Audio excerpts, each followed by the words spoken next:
14 février, au cours d'une opération militaire en zone anglophone, des villageois camerounais ont été tués par balles et brûlés. Des femmes et des enfants figurent parmi les victimes. Que s'est-il passé dans le village de Ngarbou, dans le nord-ouest du pays? Les versions divergent. Pour en parler, nous sommes avec Hilaria Allegrosi, chercheuse sur l'Afrique centrale pour Human Rights Watch. Bonsoir et merci d'être avec nous. Bonsoir. La semaine prochaine, vous publierez un rapport au sujet du drame qui s'est déroulé dans ce village. Quels sont les éléments dont vous disposez au sujet de la mort de ces civils camerounais à Ngarbou? Oui, dans notre prochain rapport, nous montrons comment ce qui s'est passé dans le village de Ngarbou n'a pas été un incident malheureux, comme les autorités ont dit, mais un massacre délibéré des civils perpétré par les forces de sécurité camerounaises.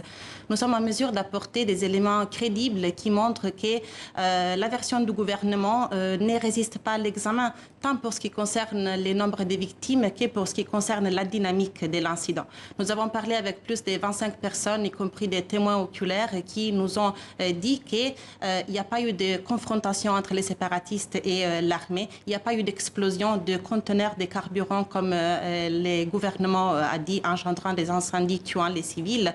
Et 3, les tueries étaient délibérées et visaient à punir la population soupçonnée d'abriter des séparatistes dans le village.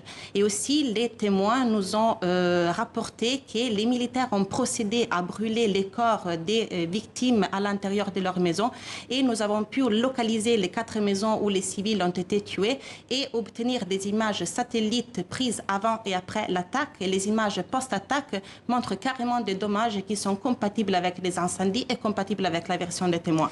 Pourquoi le nombre de victimes annoncées par l'armée camerounaise diffère à ce point des chiffres qu'annonce l'ONU ou encore les ONG dont vous faites partie? Nous avons obtenu des listes des victimes auprès de 5 sources différentes et nous nous sommes entretenus avec des proches des victimes et des résidents qui ont procédé à l'enterrement des corps et qui ont confirmé de manière indépendante l'identité des victimes. Ces mêmes sources ont aussi rapporté combien de personnes ont été enterrées dans chaque tombe, effectivement des fosses communes, parce que plusieurs personnes ont été enterrées dans la même tombe. Et c'est comme ça que nous sommes arrivés au nombre de 21 civils tués, dont 13 enfants et une femme enceinte.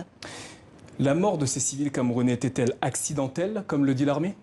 Non, ce n'est pas un accident. Il y a des cas pareils qui se sont produits dans les régions anglophones. Mon organisation Human Rights Watch a documenté de nombreux cas d'exactions commises par les forces de sécurité. D'ailleurs, ce n'est pas la première fois que les autorités camerounaises demandent que leurs forces de sécurité aient commis des exactions.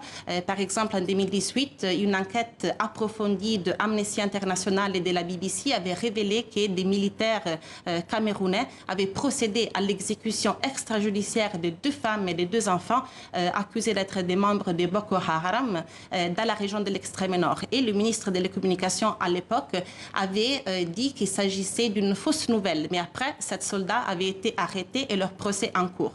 Donc nier ces exactions n'est fait que rajouter une couche de souffrance et de traumatisme pour les survivants. Et il est important qu'une enquête soit ouverte, indépendante sur ce massacre et que les responsables soient amenés en justice. En tant que chercheuse au sein de l'ONG Human Rights Watch, qu'attendez-vous avec la divulgation de ce rapport? Nous attendons qu'une enquête indépendante soit ouverte et que la lumière soit faite sur ces massacres, que les responsables soient traduits en justice. D'ailleurs, ce massacre a déjà été dénoncé largement au niveau international. La France a levé la voix, les Nations Unies ont levé la voix, les Royaumes-Unis et aussi les États-Unis pour dire trop, c'est trop. Et je pense qu'ils ont lancé un message très fort, mais les déclarations ne suffisent pas. Il est important que les partenaires du Cameroun qui entretiennent une coopération militaire avec le pays puissent au moins arrêter cette coopération militaire avant que les résultats de l'enquête ne soient fournis et soient publiés.